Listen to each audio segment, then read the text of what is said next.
पायस educare online classes में आपका एक बार फिर स्वागत है। जैसा कि हम फिजिक्स में स्टार्ट किए थे मैथमेटिकल टूल्स, तो मैथमेटिकल टूल्स को सीखने करने के क्रम में पिछली क्लास में हमने लॉगरिथम डिस्कस किया था।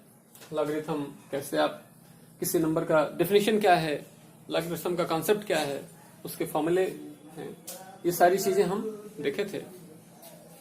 अब हम आएंगे, थोड़ा सा आगे बढ़ेंगे कैलकुलस। मैथमेटिकल टूल्स में ही एक जरूरी जो आपका पार्ट है वो कैलकुलस है।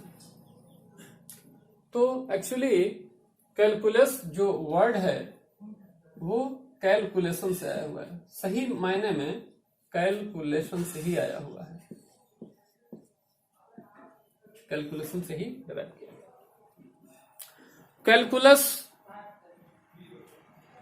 की जो फाउंडर हैं, डिस्कवरर हैं, इन्वेंटर हैं, जो भी आप कह सकते हैं, यहां तक कि फादर भी कह सकते हैं, वो हैं sir Isaac Newton. Sir Isaac Newton. Sir Isaac Newton एक ऐसे मैथमेटिशियन, इंजीनियर, साइंटिस्ट हुए जो बहुत वास्ट, बहुत ब्रॉड एरा में काम किए। फिजिक्स में भी आपको मिलेंगे, मैथमेटिक्स में भी आपको मिलेंगे, फिजिक्स की बहुत सारी ब्रांचेज में आपको मिलेंगे। पूरी मैकेनिक्स जो कहें लगभग न्यूटन के लॉज पे ही बेस्ड है। उसके बाद मैथमेटिक्स में भी बहुत सारा उन्होंने काम किया था। तो कैलकुलस पे सर आइजक न्यूटन और गॉटफ्रेड विल्हेल्म लिबनिज,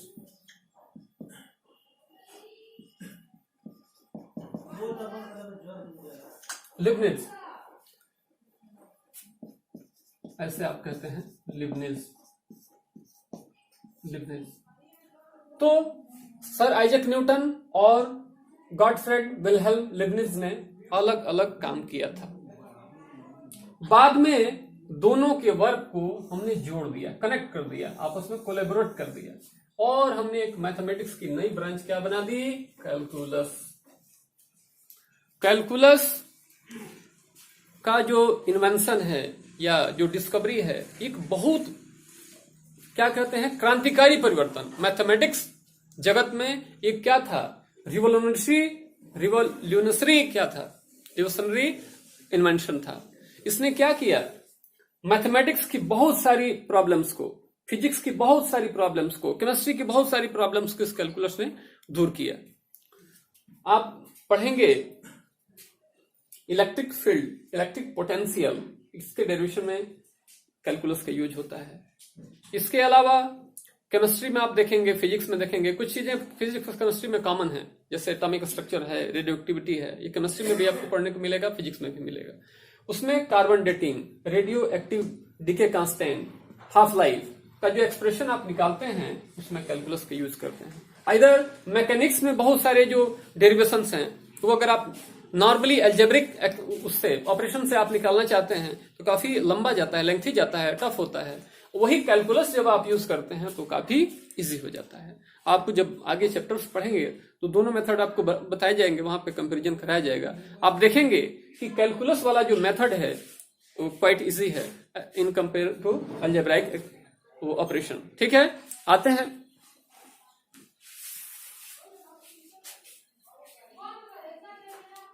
चलते हैं फिर कैलकुलस में।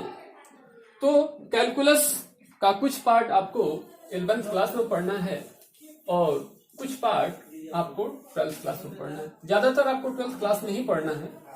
11th क्लास में थोड़ा सा लिमिट डेरिवेटिव है, उसके बाद से बाकी सारी चीजें आपको 12th में ही करना है। जहां तक फिजिक्स के सिलेबस की बात है, फिजिक्स में उसका जो यूज है वो सीधे सीधे उसके फॉर्मूले यूज हो जाएंगे। तो कैलकुलस में मेनली आपका डिफरेंशिएशन है,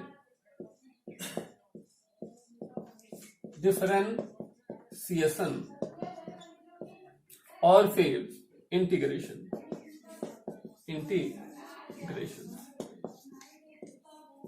ये दो आपको पढ़ने हैं। एक डिफरेंशियल इक्वेशन भी होता है, लेकिन डिफरेंशियल इक्वेशन का यूज आपको यहाँ पे नहीं करना है। आप डिफरेंशिएशन और इंटीग्रेशन के फॉर्मूले आप यूज करेंगे। तो दोनों को हम बारी बारी से करेंगे। तो आज का जो वीडियो है, आज की जो क्लास है, हम डिफरेंशिएशन को देते हैं, इंटीग्रेशन को नेक्स्ट वीडियो में उसको डिस्कस किया जाएगा। डिफरेंशिएशन, जो डिफरेंशिएशन वर्ड है वो डिफरेंस से आया हुआ है। किससे आया हुआ है? डिफरेंस से। डिफरेंस। सपोज करिए आपके पास कोई फंक्शन है y equal to F X, Y equal to F X. इसके ये क्या है, इसको पढ़ेंगे y is the function of x। y equal to F X लिखा है, इसका मतलब है y is the function of x। y is the function of x, इसकी मीनिंग है, इसको आप पढ़ेंगे। y equal to F X कहीं लिखा है, इसका मीनिंग है y is the function of x। y क्या है? x पर डिपेंड है, ठीक है। तो जो y है वो क्या है? डिपेंडेंट है, डिपेंडेंट वेरिएबल, ये डिपेंडेंट वेरिएबल है। जो x क्या है? इंडिपेंडेंट है, फ्री वेरिएबल है, इंडिपेंडेंट वेरिएबल। इसको अभी क्लियर मैं कर दूंगा आपको क्या है मतलब। y डिपेंडेंट क्यों है और x इंडिपेंडेंट क्यों है, अभी क्लियर हो जाएगा। एक छोटा सा इसका एग्जांपल लेते हैं। सपोज करिए आपके पास y equal to F X कोई फंक्शन है, इसकी वैल्यू है, आपकी एक्सप्रेशन जो है एक्चुअली x प्लस 1 का होल स्क्वायर। क्या है? x प्लस 1 का होल स्क्वायर, ये आपका है। अगर आप x की वैल्यू 1 रख देते हैं, क्या रख देते हैं? 1 रख देते हैं, तो y की जो पहली वैल्यू y1 मिलेगी, आपको क्या मिल जाएगी? 1 प्लस 1 का होल स्क्वायर, 2 का होल स्क्वायर 4। मतलब कि x की वैल्यू जब आपने 1 रखा तो y की पहली वैल्यू कैलकुलेट होके क्या मिली? 4 मिली। सिमिलरली दूसरे केस में देखते हैं, अगर x की वैल्यू आप 2 कर देते हैं तो y की जो दूसरी वैल्यू फाइंड होती है, y2 जिसे कहेंगे, second value of y is found to be 2 plus 1 whole square, 9 whole square, 3 whole square, आपको 9 मिल जाएगा। सपोज करिए आप x की वैल्यू को 5 रख देते हैं तो y की तीसरी वैल्यू क्या मिलके आती है आपको? 5 प्लस 1 होल स्क्वायर, 6 का होल स्क्वायर 36। सावधानी से आप देखिए, जैसे जैसे x को आप चेंज कर रहे हैं उसके पीछे पीछे y चेंज हो रहा है। y की वैल्यू x के चेंज होने के ड्यू टू बदल जा रही है। इससे क्या साबित होता है? इससे क्या पता चलता है कि जो y है वो x पे डिपेंड करता है। Therefore, x is independent variable and y is dependent variable। ये आपको जान लेना जरूरी है, ठीक है। तो आप सोच रहे होंगे कि मैं आपको ये चीजें क्यों बता रहा हूं। ये थोड़ी सी जरूरी चीजें हैं, बेसिक कॉन्सेप्ट है। आप चाहे डिफरेंशिएशन स्टार्ट करेंगे मतलब चैप्टर वाइज मैथमेटिक्स में भी, तभी आपको ये बताना पड़ेगा। और थोड़ा सा कॉन्सेप्ट फिजिक्स में भी बता देता हूं ताकि ये आपको पता ना चले, ये ना पता चले कि मतलब ये हवा में से उड़ के आ गया है और ये आके टपक गया है, ऐसा कुछ ना हो, आपको ऐसा प्रतीत ना हो। स्क्रीन शॉट्स लेते रहिएगा, आगे चलते हैं, थोड़ा सा इसको और डिस्कस करते हैं। तो एग्जैक्टली डेफिनेशन इसकी बताने से पहले मैं आपको थोड़ा सा न्यूमेरिकली इसको कैलकुलेट करने की कोशिश करता हूं, उसके बाद इसका डेफिनेशन में कन्वर्ट करेंगे। इसको समझ लेना, कॉन्सेप्ट समझ लेना बेटा बहुत जरूरी है, क्योंकि आप डिफरेंशिएशन के फॉर्मूले रट लेंगे, इंटीग्रेशन के फॉर्मूले रट लेंगे, आप उसके यूज भी कर लेंगे, लेकिन आपसे पूछा जाए कि एक्चुअली डिफरेंशिएशन होता क्या है, इंटीग्रेशन होता क्या है, आप नहीं बता पाते हैं। क्यों? क्योंकि आपने कॉन्सेप्ट सीखने की कोशिश नहीं की। ठीक है, कॉन्सेप्ट्स को पकड़ के चलिए, उसके बाद तो बहुत सारी चीजें हैं, बहुत सारे न्यूमेरिकल्स हैं, बहुत सारी चीजें हैं, आप डिफरेंट बुक्स से आप कर सकते हैं। आइए इसको मैं आपको समझाने की कोशिश करता हूं। 2 पार्ट में ले लेते हैं, थोड़ा सा स्पेस की जरूरत पड़ेगी हमको, इधर से इधर तक एक ही पेज पे हम यूज करेंगे तो ज्यादा बेहतर रहेगा। सपोज करिए हमने y equal to F X कोई फंक्शन लिया था, उसकी वैल्यू हम ले लेते हैं x plus one whole square.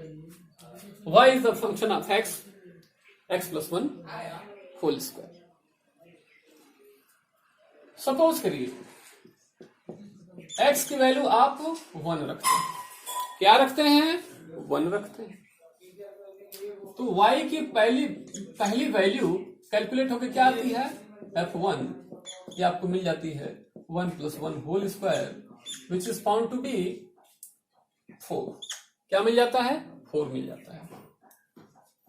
अब क्या करें? जो इंडिपेंडेंट वेरिएबल है उसमें थोड़ा सा चेंज करें, छोटा चेंज करें, बहुत बड़ा नहीं, छोटा चेंज करते हैं। मान लीजिए हम जो चेंज करते हैं, छोटा चेंज, उसको डेल्टा से डिनोट करते हैं। ये डेल्टा है, ये डेल्टा है। डेल्टा एक्स, जो एक्स में चेंज कर रहे हैं वो क्या है? छोटा है, 0.5 ले लेते हैं। कितना ले लेते हैं? 0.5। इस केस में अब लेते हैं y की दूसरी वैल्यू। क्या मिली थी आपको? x प्लस वन का होल स्क्वायर था। अब आप क्या करते हैं? अब आप ले लीजिए कुछ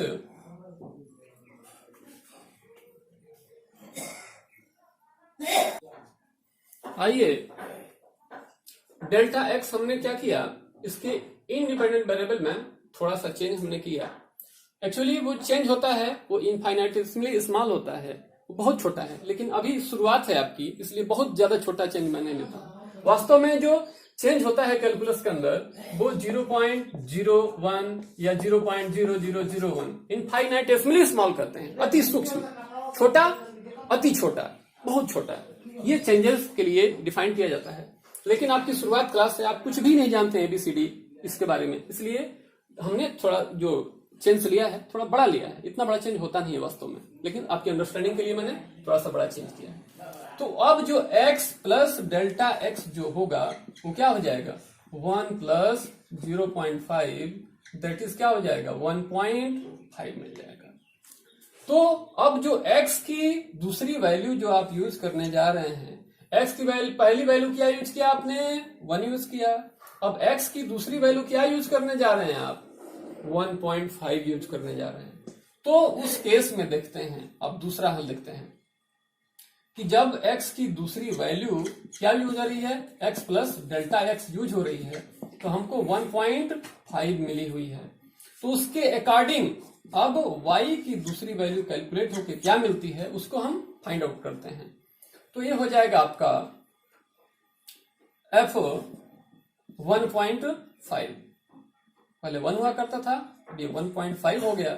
तो ये आ जाएगा आपका x की जगह पे 1.5 प्लस 1 इसका होल स्क्वायर। इसकी वैल्यू कैलकुलेट होकर मिलती है 2.5 का स्क्वायर, ये आपको मिल जाएगा 6.25।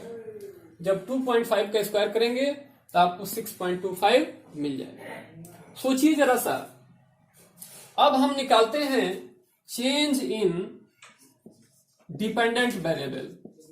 Change in dependent variable, dependent variable में जो चेंज है वो क्या है? डिपेंडेंट वेरिएबल क्या है? y है, उसका चेंज क्या होगा? डेल्टा y होगा। तो डेल्टा y क्या होगा? y2 minus of y1। y2 की वैल्यू क्या कैलकुलेट होकर मिली है? 6.25 माइनस ये वाली कितनी थी? 4 थी। तो दोनों को जब सब्ट्रैक्ट करेंगे तो आपको क्या मिलेगा? 2.25 मिलेगा।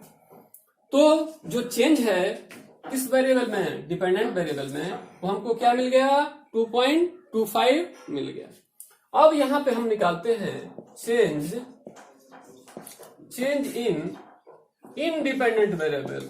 इनडिपेंडेंट वेरिएबल, इनडिपेंडेंट वेरिएबल में जब चेंज निकालेंगे उसको क्या कहेंगे आप? डेल्टा एक्स कहेंगे, मतलब चेंज इन एक्स। तो ये होगा आपका x2 माइनस x1।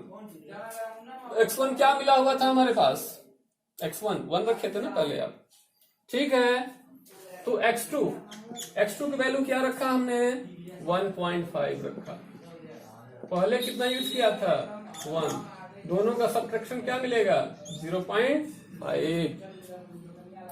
तो इस एग्जाम्पल में जो हम कंसिडरेशन हमने जो किया है उसमें जो डिपेंडेंट वेरिएबल है उसमें चेंज 2.25 मिला है, और जो इनडिपेंडेंट वेरिएबल है उसमें जो चेंज मिला है वो 0.5 का मिला है। अब इन रेशियो को देखते हैं, delta Y upon delta X को देखते हैं। डेल्टा वाई की वैल्यू कितनी है 2.25 अपॉन डेल्टा एक्स की वैल्यू कितना है 2.50। इसको करेंगे आपको मिल जाएगा 4.5, ठीक है 4.50 या सिंपली 4.5। तो हम ध्यान से देखिए इस रेशियो के बारे में, delta Y upon delta X. हमने देखा कि अगर किसी y इक्वल टू एफ कोई फंक्शन है उसके इंडिपेंडेंट वेरिएबल में छोटा सा चेंज किया आपने 0.5 का, बहुत बड़ा चेंज नहीं किया है, आधा का चेंज किया है, उसके रिस्पेक्ट में जो चेंज आया डिपेंडेंट वेरिएबल में वो 2.25 आया। उनकी रेशियो को जब आप काउंट कर रहे हैं तो आपको 4.5 मिल रही है, आधा का डिफरेंस आपने किया, यहां पे रेशियो जो कैलकुलेट होकर मिल रही है वो आपको 4.5 मिल रही है। तो ये चेंज क्या था, थोड़ा सा बड़ा था क्योंकि आप जानते नहीं है बिल्कुल भी, तो बड़ा चेंज हमने लिया था। लेकिन जो चेंज होते हैं कैलकुलस में वो बहुत ही छोटे होते हैं, 0 टेंड्स टू 0, जो एरो मार्क है इसको कहा जाता है टेंड्स टू 0, टेंड्स टू 0 पढ़ा जाता है, या अप्रोचिंग टुवर्ड्स 0, अप्रोचिंग टुवर्ड्स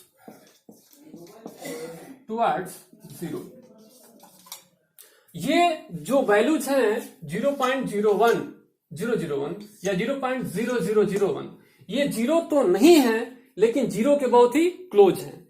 तो जो चेंज कैलकुलस में आप यूज करते हैं वो क्या होते हैं, 0 के बहुत ही करीब होते हैं, बहुत ही निकट होते हैं। इसको एरो मार्क जो होता है उसको पढ़ा जाता है टेंड्स टू 0 और अप्रोचिंग टुवर्ड्स 0 और अप्रोचिंग टुवर्ड्स 0। तो अपने बड़ा चेंज लिया है, ये बड़ा चेंज लिया है, उसके रिस्पेक्ट में आपको ये रेशियो मिली है। अगर छोटा चेंज लेंगे इनफाइनाइटेसिमली स्मॉल, इस रेंज की जब चेंज आप लेंगे उसको लिमिटेड चेंज बोलते हैं, लिमिट लगा देते हैं, लिमिट है ना, उसको आईटी हटा देते हैं, शॉर्ट में लिमिट पढ़ते हैं। Limit delta X tends to 0, यही जो delta Y upon delta X है ये नोटेशन आपका dy बाई dx हो जाता है। जब चेंज बहुत ही छोटा हो तो जो delta Y upon delta X का जो रेशियो आपको मिलता है वही dy बाई dx हो जाता है, ठीक है, डेल्टा डी में कन्वर्ट हो जाता है, ठीक है। तो यहां पे जो dy बाई dx है यही आपका क्या है, इसको पढ़ते हैं ddx ऑफ y, क्या कहते हैं ddx ऑफ y, ऐसे पढ़ते हैं ddx ऑफ y, ऐसे प्रोनाउंसिएशन इसका करते हैं ddx ऑफ y। इसका मतलब है differential coefficient of y with respect to x। क्या पढ़ते हैं इसको, differential coefficient of y with respect to x, ठीक है। बहुत अच्छे तरीके से थोड़ा समय दे देता हूं मैं, स्क्रीनशॉट ले लीजिए। अब आगे बढ़ते हैं, ठीक है, आगे चलते हैं। कॉन्सेप्ट्स को समझ लेना बहुत जरूरी है नहीं, ताकि ये चीजें हवाई ना रहे, आपके संज्ञान में रहे, कॉन्सेप्ट में रहे। आइए देखते हैं। तो हमने देखा कि हम पहुंच गए हैं कहां तक, अब हम पहुंच गए हैं यहां तक कि अगर लिमिटेड चेंज हो, इनफाइनाइटेसिमली स्मॉल चेंज हो, तो delta Y upon delta x ये क्या पढ़ा जाएगा, dy बाई dx पढ़ा जाएगा। इसको पढ़ते हैं, सही जो प्रोनाउंसिएशन है इसका वो ddx ऑफ y है। इसका मतलब है, पूरा मतलब है इसका कि differential coefficient differential coefficient of y with respect to x। इसको पूरा पढ़ेंगे, differential coefficient of y with respect to x। अगर कहीं पे लिखा हो डी वाई ऑफ एक्स, जैसे आपने देखा था कि y equal to F X कोई फंक्शन हुआ करता था, हो सकता है x equal to F Y कोई फंक्शन हो या जी वाई कोई फंक्शन हो, जी वाई। तो यहां पे क्या है, y is the function of x, but here x is the function of y। तो ऑपरेशन बदल सकता है, कोई तीसरा फंक्शन हो सकता है आपका z equal to function of t, z is the function of t, कुछ भी वेरिएबल, जो भी वेरिएबल लेंगे उसका फंक्शन हो जाएगा। ठीक है, तो अगर कहीं पे डी वाई ऑफ एक्स लिखा होगा उसे क्या समझेंगे, डिफरेंशियल कोएफिशिएंट ऑफ एक्स इसके रिस्पेक्ट में WRT with respect to, WRT का मतलब क्या है, विद रिस्पेक्ट टू क्या, y। यहां पे x का डिफरेंशियल कोएफिशिएंट y के रिस्पेक्ट में हो जाएगा। ठीक है, तो ये dd, अब यहां पे जो ऑपरेशन है वो क्या है, ddx है या फिर ddy है या फिर ddt है या फिर ddm है, ये ऑपरेशन बन जाते हैं। जो भी वेरिएबल इसके साथ आप लगाएंगे उसका डिफरेंशियल कोएफिशिएंट निकलेगा। जैसे मान लीजिए आपने ddx ऑफ y कह दिया है, तो इसे कहेंगे differential coefficient of y with respect to x। Suppose करिए dy ऑफ x आपने रख दिया यहां पे, तो differential coefficient of x with respect to y। अगर आपने ddz ऑफ मान लीजिए कि t कर दिया आपने, इसको कहेंगे differential coefficient of z with respect to t। ऐसे ये ऑपरेशन चलता रहेगा। तो जो मुख्य ऑपरेशन है आपका वो क्या है, ddx है या फिर ddy है या फिर ddt है या फिर ddm है। ठीक है, तो इस तरह से आपका ये कॉन्सेप्ट आ जाता है। तो अभी आपने न्यूमेरिकल वैल्यूज पे स्क्रीनशॉट्स लेते रहिएगा। ठीक है, अभी हमने न्यूमेरिकल वैल्यूज पे इसको कैलकुलेट करके देखा है। अब हम थोड़ा सा एब्स्ट्रैक्ट रूप में लेके चलते हैं। वो जो मैंने 1 और 0.5 का जो इंक्रीमेंट आपको किया था, मैंने आपकी अंडरस्टैंडिंग के लिए किया था ताकि आप चीजों को समझ पाए। ठीक है, जब कैलकुलस में पढ़ेंगे तो थोड़ा सा फंक्शन को एब्स्ट्रैक्ट रूप में लेना पड़ेगा। कैसे लेना पड़ेगा उसकी मैं दोहरा देता हूं। देखिए, y equal to F X कोई फंक्शन था, y equal to F X कोई फंक्शन था, सही। Question number 1,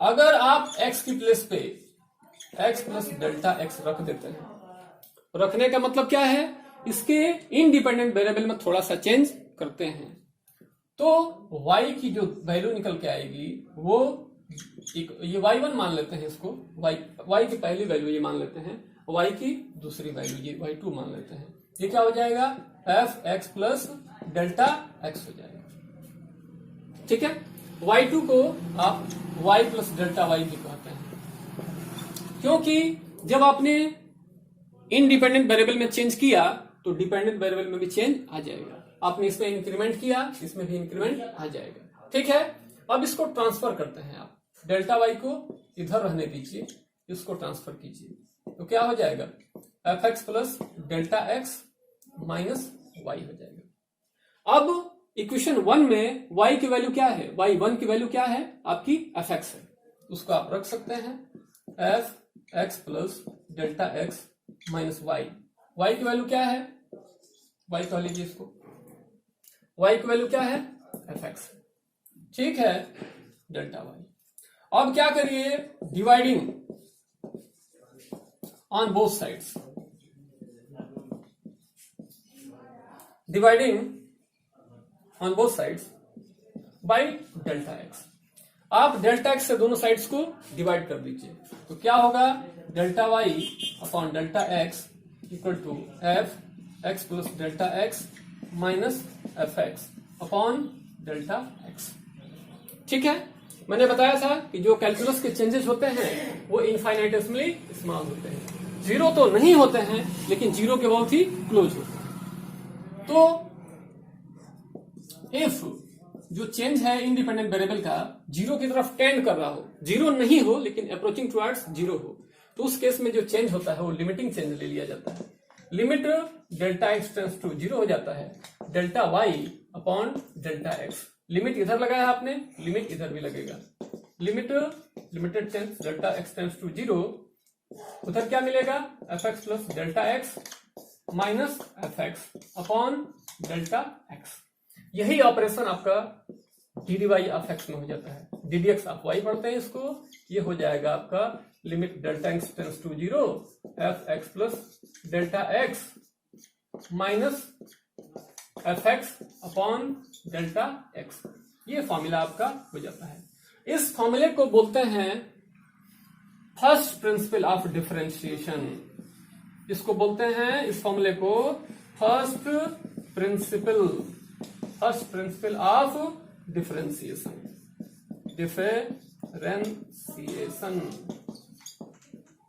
first principle of differentiation या फॉर्मूला ऑफ डिफरेंशिएशन, इसको बोलते हैं फॉर्मूला ऑफ डिफरेंशिएशन। जो कैलकुलस में डिफरेंशिएशन के जितने भी फॉर्मूले हैं सारे इसी फॉर्मूले से डिराइव होके आए हैं। जो भी फॉर्मूला मैं आपको लिखवाऊंगा, यहाँ पे डेरिवेशन तो नहीं बताया जाएगा, 11th क्लास में उसका फर्स्ट प्रिंसिपल से बहुत सारे फॉर्मूलों का डेरिवेशन है सिलेबस में आपके, यहाँ तो नहीं बताया जाएगा, बट आप कैलकुलस में जब पढ़ेंगे तो आप सारी चीजें आपको बताई जाएंगी। ठीक है, तो हमने देखा कि किसी function y equal to F X कोई फंक्शन था, उसके इंडिपेंडेंट वेरिएबल में थोड़ा सा आपने चेंज किया, उसके अकॉर्डिंग y में भी कुछ इंक्रीमेंट हो जाएगा, चेंज हो जाएगा, पॉजिटिव हो सकता है, निगेटिव भी हो सकता है।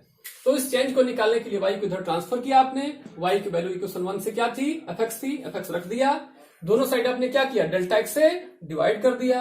अगर चेंज 0 को अप्रोच कर रहा हो तो उसको लिमिटेड चेंज कहते हैं, limited change left side and also in right side.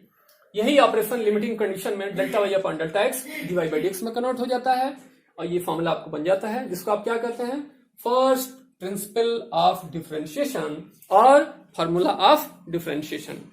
इसी फॉर्मूले से जो डिफरेंशिएशन के जितने भी फॉर्मूले हैं सारे डिराइव होके आते हैं, सबका आपको मिलता है।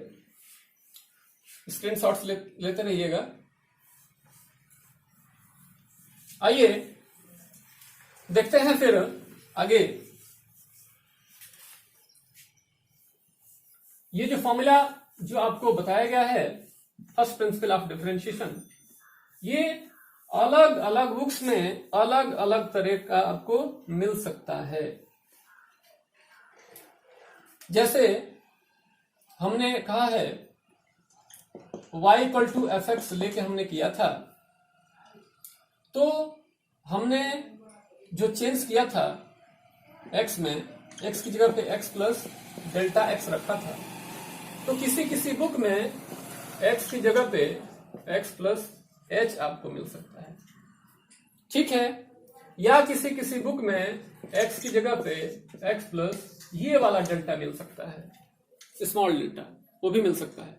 तो आप परेशान मत होइएगा, आप डेल्टा एक्स कहें चाहे h कहें चाहे ये वाला डेल्टा एक्स कहें, दोनों ये सारी बातें एक ही हैं। वो स्मॉल डेल्टा है, ये बड़ा डेल्टा है। ठीक है, तो इस केस में इसके अकॉर्डिंग फॉर्मूला आपने देख ही लिया। वो क्या देखा आपने, d D x of y equal to limit delta x tends to 0 F x plus delta x minus F x upon delta x. ये फॉर्मूला हो गया। यही फॉर्मूला आपका D D x of y मिल जाएगा जब इस चेंज को h से डिनोट करेंगे, तो लिमिट h टेंस टू 0 हो जाएगा, एफ एक्स प्लस एच हो जाएगा माइनस एफ एक्स हो जाएगा अपॉन h हो जाएगा। तो ये भी फॉर्मूला सेम है, इसमें कोई चेंज नहीं है, चेंज सिर्फ ये है इसमें डेल्टा एक्स आपने डिनोट किया है, उसमें h से डिनोट किया है।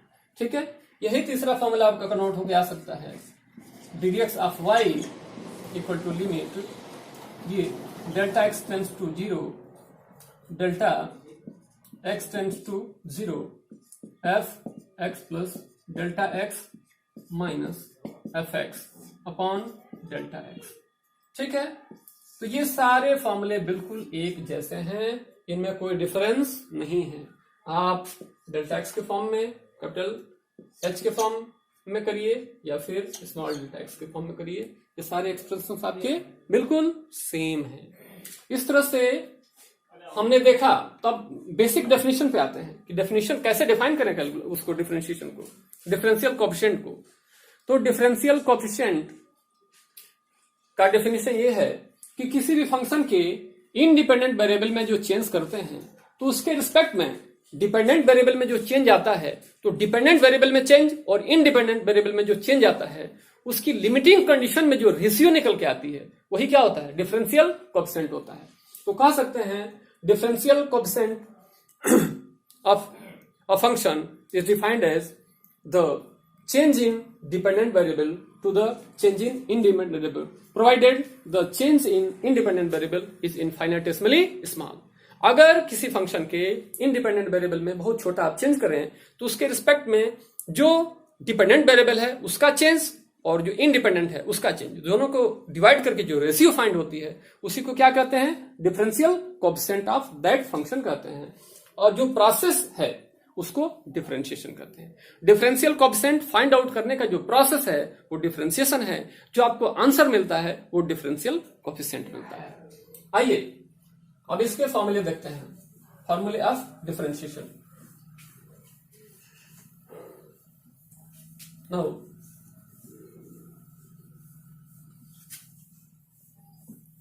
फॉर्मूले of differentiation.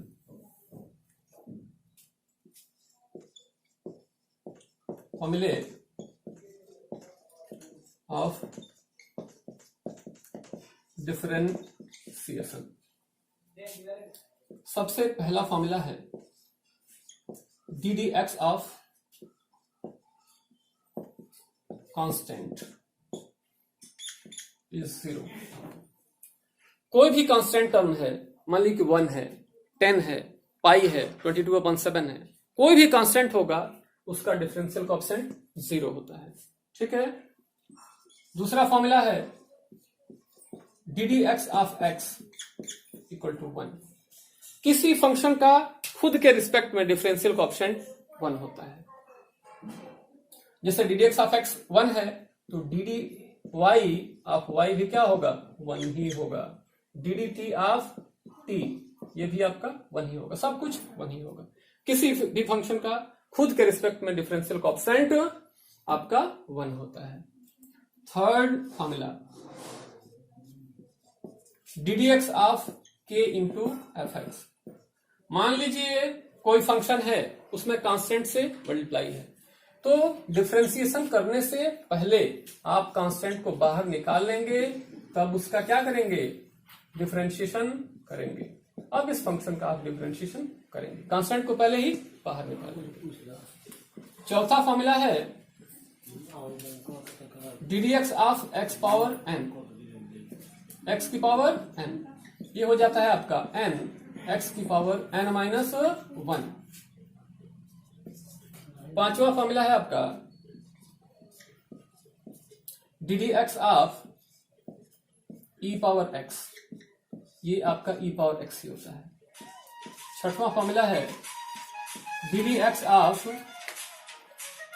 a power x, ये एक्सपोनेंशियल बेस है, ये क्या है, कांस्टेंट बेस है। तो जब कांस्टेंट बेस रहेगा a power x into log a base e हो जाएगा। ठीक है। अब नेक्स्ट इस पेज पे आते हैं, साइड में आते हैं। नंबर 7 फॉर्मूला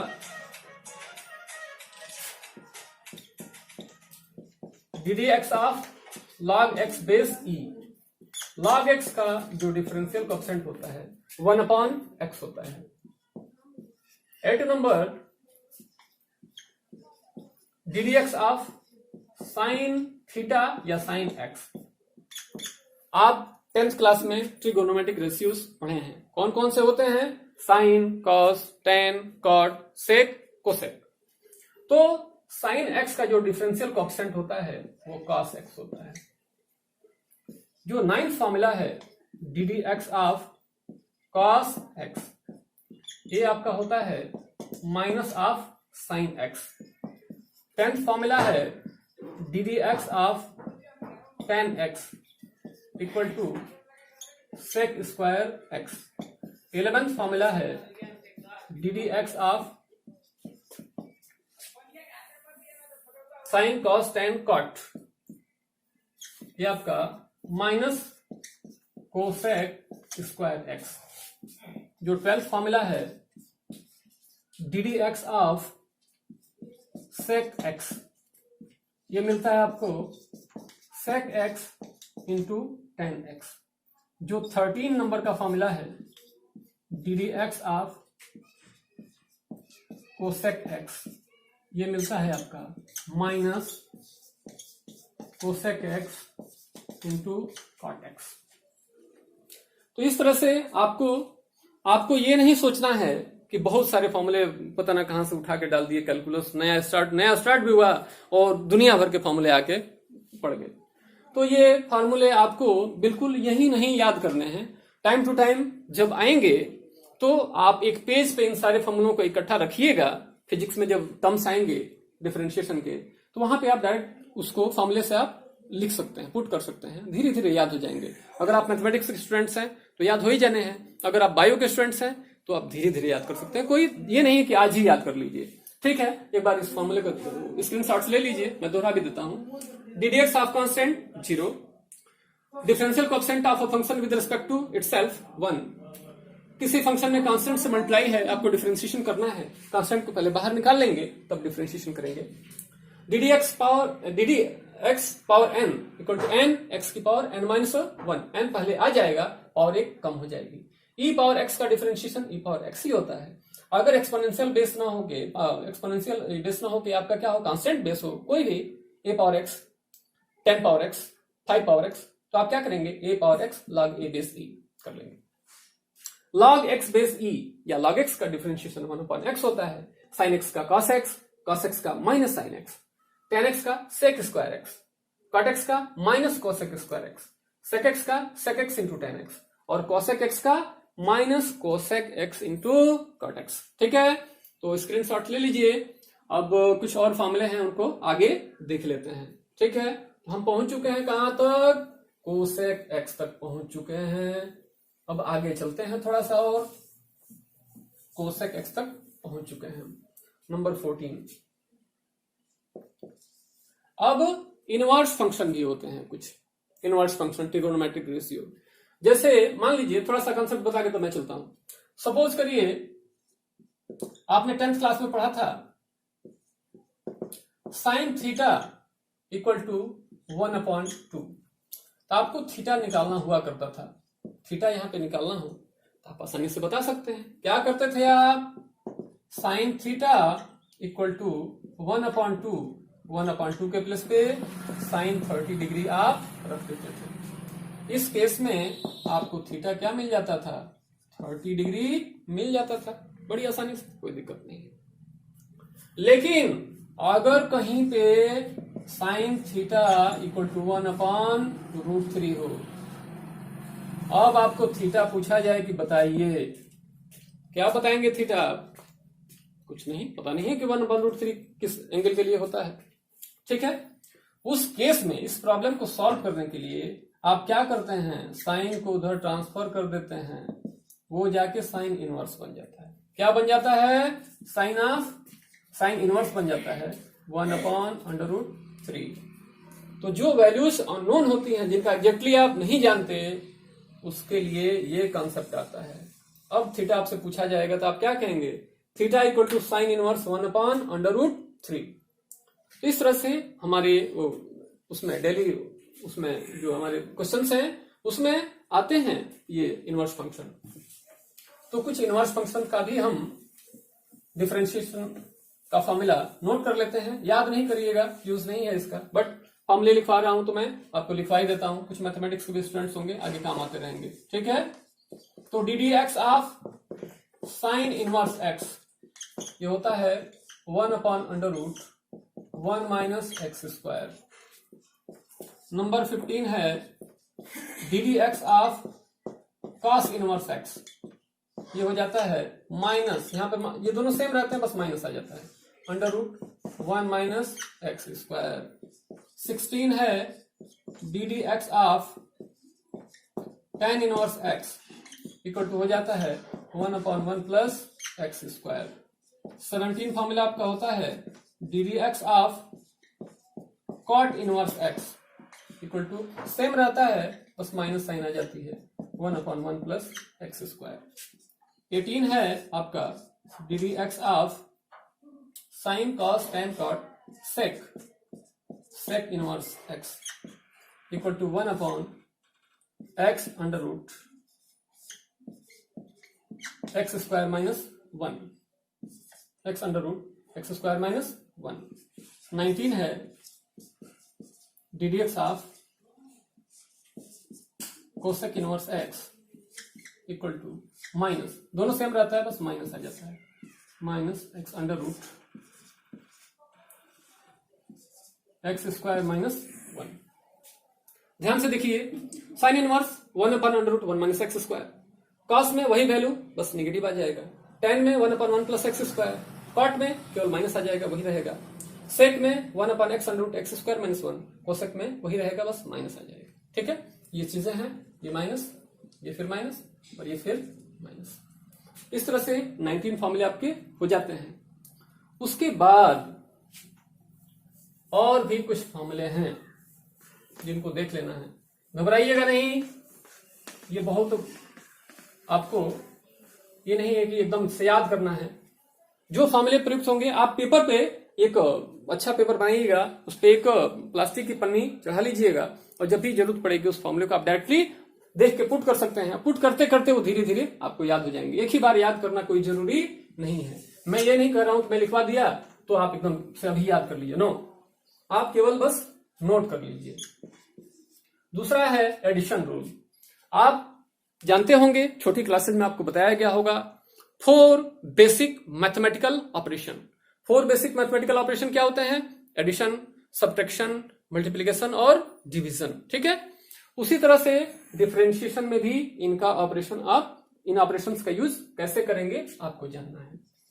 जैसे D D x of U plus V है, ठीक है, यहां पे u भी क्या है?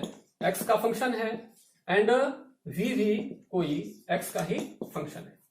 इस केस में हो जाएगा आपका D D x of u D D x of v, मतलब कि एडिशन रहेगा तो आपका जो ऑपरेशन है डिफरेंशिएशन का ऑपरेट हो जाएगा दोनों पे, D D x of U D D x of v दोनों पे डिस्ट्रीब्यूट हो जाएगा। ठीक है, 21 D D x of u minus v हो, यहां भी D D x of u minus D D x of v subtraction पे भी डिस्ट्रीब्यूट हो जाएगा। 22 इसको प्रोडक्ट रूल कहते हैं आप, इसको कहते हैं आप प्रोडक्ट रूल। क्या है? D D x of u into V, 2 functions का प्रोडक्ट है, मल्टीप्लीकेशन है। तो क्या करेंगे आप? इसका ऑपरेशन के लिए रूल होता है, पहले फंक्शन को छोड़ देंगे, दूसरे का डिफरेंशिएशन करेंगे, फिर अब दूसरे को छोड़ देंगे और पहले को डिफरेंशिएट करेंगे। कैसे पढ़ेंगे? Differentiation of u into V equal to first function differential coefficient of second plus second function differential coefficient of first. एक पहली बार में क्या करेंगे? पहले को छोड़ेंगे, दूसरे को डिफरेंशिएट करेंगे, प्लस दूसरे को छोड़ेंगे, पहले को डिफरेंशिएट करेंगे। लास्ट जो आपका फॉर्मूला है 23, उसको बोला जाता है डिवीजन रूल या क्वोशिएंट रूल। क्वोशिएंट रूल, ये क्वोशिएंट रूल आपका मैं इधर ऊपर बता देता हूं, उधर छोटा पड़ रहा होगा, आपको दिखाई नहीं देगा ठीक से, स्क्रीनशॉट ले लीजिए। ठीक है, उसके बाद से क्वेश्चन टूल को मैंने 23 नंबर पे इधर डाल के मैं आपको कर देता हूं। आइए देखते हैं फॉर्मूला नंबर 23।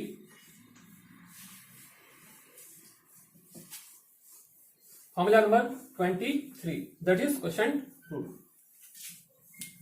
क्वोशिएंट रूल,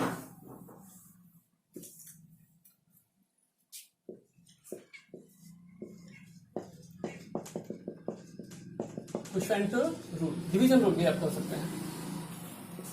ये है D D x of u upon v, 2 functions हैं, दोनों का डिवीजन है और आपको डिफरेंशिएशन करना है। तो इसमें होता है न्यूमरेटर जो नीचे है उसको पहले रखेंगे, differential coefficient of numerator minus numerator differential coefficient of denominator upon denominator का square, denominator differential coefficient of numerator minus numerator differential coefficient of denominator upon denominator का स्क्वायर। इस चीज को थोड़ा दूसरे तरीके से समझ सकते हैं आप। ddx ऑफ कोई भी आपका फ्रैक्शन होगा या डिवीजन होगा तो एक न्यूमरेटर होगा, दूसरा डिनोमिनेटर होगा। इसका डिफरेंशियल कोएफिशिएंट आप करेंगे तो सबसे पहले आप डिनोमिनेटर को रखेंगे, फिर न्यूमरेटर को आप डिफरेंशिएट करेंगे माइनस, अब न्यूमरेटर को छोड़ देंगे और डिनोमिनेटर को डिफरेंशिएट करेंगे और नीचे क्या हो जाएगा, डिनोमिनेटर का स्क्वायर। ठीक है, इस तरह से ऑल फॉर्मूले चाहे आपको फिजिक्स में यूज करने हो या मैथमेटिक्स में यूज करने हो, ये फॉर्मूले आपको मिल जाते हैं। एक चेन रूल है, फिर इम्प्लिसिट एक्सप्लिसिट फंक्शंस हैं, लॉगरिथमिक डिफरेंशिएशन है, वो प्योरली मैथमेटिक्स का टॉपिक है, आपके लिए कोई जरूरी वो नहीं है। ठीक है, तो यहां तक हमने देख लिया।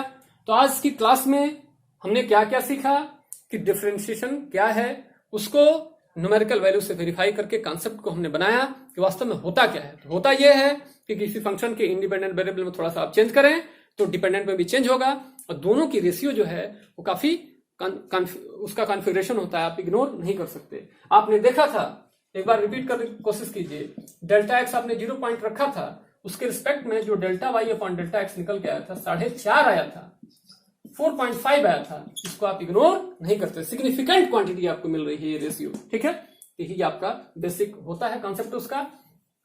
उसके बाद से इसका स्क्रीनशॉट ले लीजिए, ये फॉर्मूला है नंबर 23, और आप सावधानी से इन चीजों को देखिएगा, फॉर्मूलों को सावधानी से नोट कर लीजिएगा। ठीक है, और अच्छे से पढ़ाई कीजिएगा। फिर नेक्स्ट क्लास में हम इंटीग्रेशन के लिए मिलेंगे। वैसे आज के लिए इतना ही, थैंक यू।